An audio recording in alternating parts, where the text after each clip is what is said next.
people? It's your beer girl Melissa, and I am here in the Pine Bush store with my good friend Tor. Look, he's not in Kingston today. I stalked him out. He didn't know I was showing up, but here I am today, and we're going back to our tasting series. And today he's gonna tell me about how to identify a beer by its color. So we're gonna talk about the first thing you do when you look at a beer, or the first thing you do with a tasting is you're gonna look at it, right? So you're gonna notice the color and all that. So he's gonna pick out two different types for me. And Tor, I'll let you take the way, buddy. Okay. So first thing we're gonna do is we're gonna pour a couple samples. We're gonna use a New England IPA brewed here in New York from Industrial Arts out of Garnerville. Love Industrial Arts, and I know a lot of you guys do. It's very prevalent right now. Like, they are hot on the scene. Definitely. Wrench is a fan favorite as far as the New England IPAs go. Okay, so pour it up.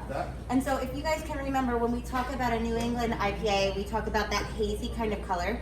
So what I'm gonna expect, and we'll see when he pours it, is should be a little bit hard to look through maybe, and like a nice golden color. Absolutely. Yeah, this is strikingly beautiful as far as the New England IPAs go. You want to bring it up to Yeah, let's bring it up. So go ahead, Tor, you talk, I'll show. Awesome. So the style is known for its haze, as it's unpasteurized, it's unfiltered with a really low carbonation level.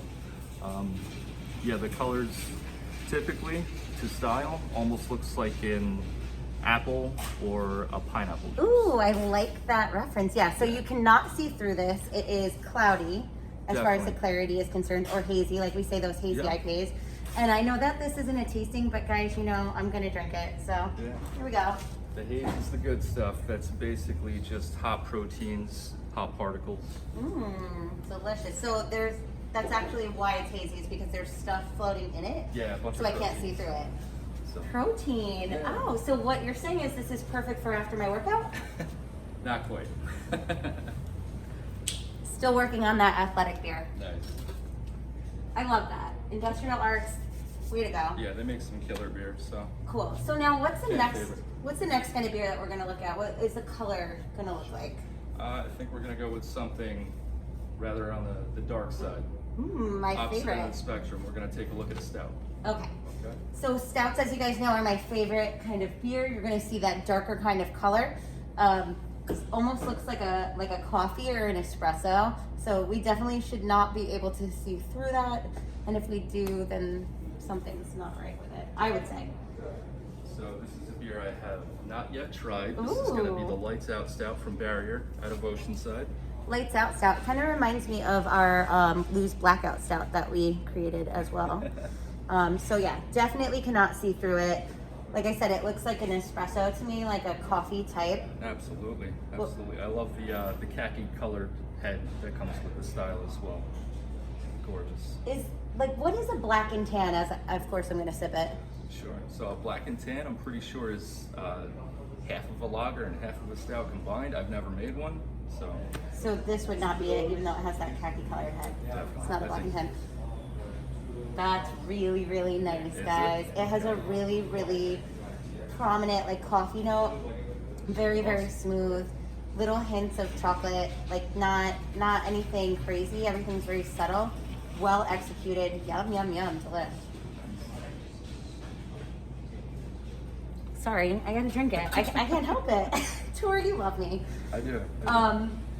So what would you say as far as like if you were going to recommend a style of beer based on its color? Is that a thing? I mean, I suppose you could, yeah. Okay. If you want something strikingly beautiful, you typically lean towards the wild ales, as you never know what you're going to get. It's kind of a mixed bag. A lot of guys use a fruit puree. So, Okay. yeah, you could get something that's neon pink or, deep purple. For someone that's not an avid beer drinker, where we see like some of the lighter ales and like the pilsners, is there more to it, or is it just like luck of the draw with the color? A lot of it has to do with the malt. Okay. So you have a lot of different kinds of malts out there. You have Carapils, Maris Otter, Vienna malts, stuff like that, and it's going to play a big part in the brewing process. The outcome of the color, anything from a light colored straw all the way to deep amber. So depending on the color, if that's your thing, you can come in, ask one of our beer experts, Tor, or any of the beer experts, depending on what store you are, say, I really like this color, or maybe you have a theme party and you're like, I need to have this or that or whatever, and they'll pick out the perfect color for you. Now, again, we're doing our tasting series, so I wanted to really go through each of the portions of tasting, if you will, and obviously the first thing besides looking at the can or the bottle is going to be the color, is what you're going to see. So that's why we highlighted this today. Definitely. Stay tuned for more. We'll go through this tasting process one by one, and hopefully we'll learn something together. I guess we'll cover the nose next time. Oh, nose is perfect. It's my favorite part. I love it. I love a good smell. Hopefully it's a good smell and not a bad one. If it's a bad one, I'm like, oh. We'll pick out something nice. I love it. All right, well, stay tuned, guys. Thank you again, Tor, for humoring me and coming always. And on that note, Beer Girl and Tor are out. Take care, guys.